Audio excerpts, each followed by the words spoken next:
So I'm on location in Chicago to promote my new book, Settle for More, which is now a #1 New York Times bestseller, thanks to all of you.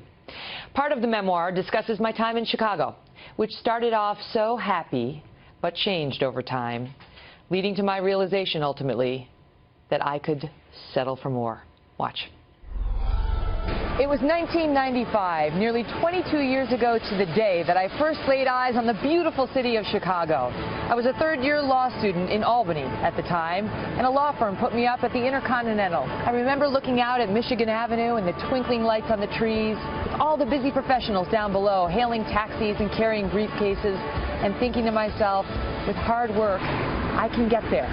I soon realized that one of the most wonderful things about Chicago was the weather, and that's still true to this day. I found an apartment building steps away from the beautiful Navy Pier, just steps away from Oprah Winfrey's building, whose show I used to watch late at night.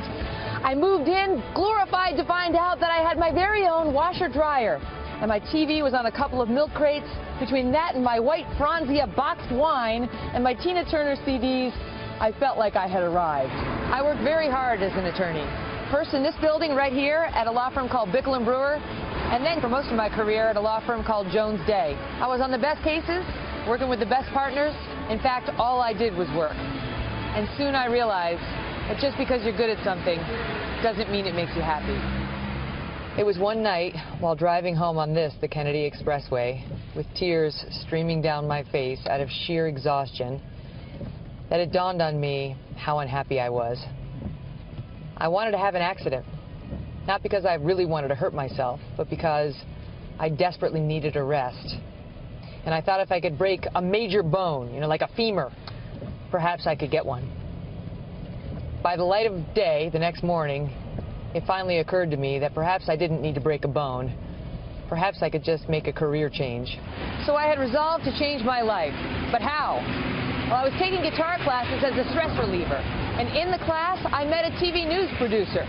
She agreed to help me. Late at night, after my law job, I would come out to the streets of Chicago, like this bridge, and shoot stand-ups with a photographer. Within 6 months of that, I got my first TV news job. Within 12 months of that, I got hired by Fox News. And the rest, as they say, is history. The book is called Settle for More, and it will make an excellent Christmas gift. And I do love Chicago.